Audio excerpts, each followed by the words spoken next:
What did you learn from each EP, and well, that you actually used for the album? That's quite a hard. It's quite hard to identify what you've learned going along. Well, let's say 3 covers. Oh yeah. That was your first EP. Yeah. What would you do differently now if you hear it? Nothing.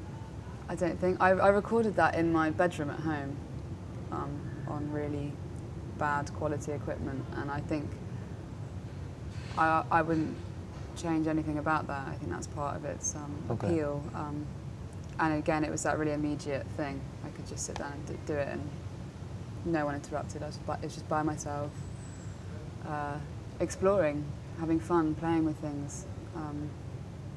Yeah, it was just a kind of little experiment. That Iron Taste, it was released a month later. Yeah. What would you do differently, or maybe do the same? Well, for that one, it was very quick. We had a day to do each song. So maybe if I did it again, I might have a little bit more time just to maybe fine-tune a little bit here and there. But then saying that, again, part of the charm of that record is it sounds quite naive, you know, it's quite awkward and a little bit clunky, but quite childlike in a way. And I think that's definitely where I was at the time anyway in my career. I hadn't really done anything, and it reflects that, and I think that's quite nice. So. Okay. Then you took 10 months to release the next one. Yeah. Sugar Blood. What? Sugar Blind. Sorry. What was the? How do you look back on that EP? I love that one. I think it might be my favourite EP Why? so far. I just something. I don't know if it's the songs or the production on it or whatever, but it was a very easy record to make. We had kind of 2 or 3 days per song, and just loved it. And I loved doing that Joanna Newsom cover as well. Yeah. That was a fun experience. Why? Because it's just a beautiful song. It was so nice to be able to, and to push my voice like that as well. It's quite a crazy melody, and it was nice to, yeah, just push myself a bit. Do you play many cover songs, or maybe to learn from the songwriting, the chord progression, or maybe the melody lines? What, when I was sort of teaching myself? Or maybe now even? Not so much now, although actually, I think it is quite good. I do like learning the odd little cover. It is a good way of picking up new styles and things. Like when I taught myself These Days, which I did a cover on the free covers thing, that taught me a lot about picking and all that sort of thing. But generally I just write when I've got a guitar in front of me, or kind of just experiment and try and work on my own stuff. Well, you already mentioned your debut album. We Slept at Last. When was the first song written for this album? The only song that is actually old on it is a song called Here I Lie, which has now been changed. Now it's called Monday Afternoon. But it was, I did it a while back in a video for a fashion campaign. And I just wanted to let the dust settle really before I ever released that, and so that I could take that pressure off of having the acoustic version and try and do something more experimental with it in the studio without it being compared so much. Mm-hmm. But apart from that, it's 11 other songs, and they were all pretty much written in the last 6 months. This year, really. And we started recording in, I think it was May, so they were written right at the beginning of the year, and a couple at the end of last year. And the album is called We Slept at Last. Why did you call this album like this? It's like with my other releases, it's a lyric from one of the last songs, or from the last song on the album. And I just felt like it fitted with the style of the music going through. I don't know why. It's just one of those things that sort of jumps out at you, and you go with it.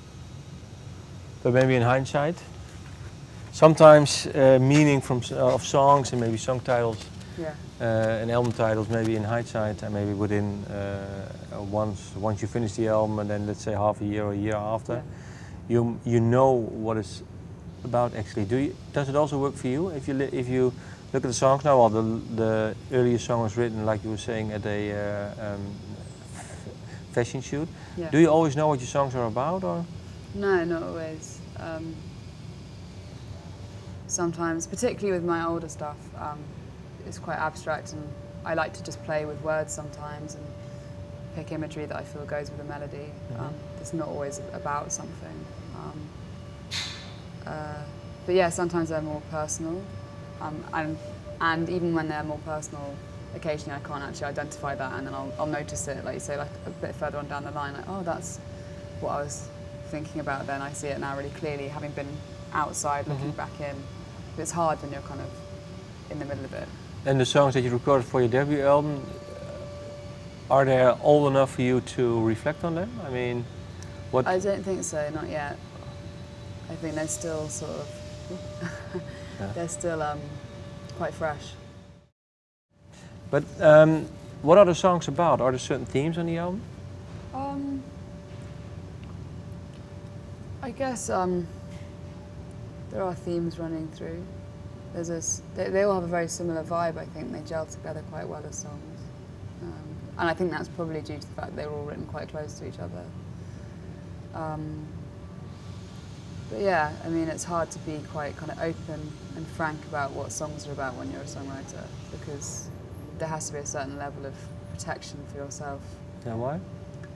Well, because if they're, you know, it's a personal thing. It's an expression of yourself, and to already put a song out there, you know, is one thing. But then to have to kind of break it down into the nitty-gritty of what it might be about, that's you don't get that sort of conversation even with some of your closest friends. So, Yeah. you know, you've got to sort of draw the line somewhere, otherwise you give yourself away completely. And that's hard to do. Yes, yeah. Because it's the question that everyone wants to ask as well. What's it all about? What's it about? And actually, I think putting it out there is enough. And I also like to know what people think things are about, or what they take. But do you hold back then in songs? Yeah, a bit. I know I can see in songs what I've put in or omitted as well. And sometimes things are glaringly obvious to me, and other people don't see that. It's a form of protectionist, you know. Got to keep something for me. You mean that you know what the song is about, but other people really don't know yet? Yeah. Okay.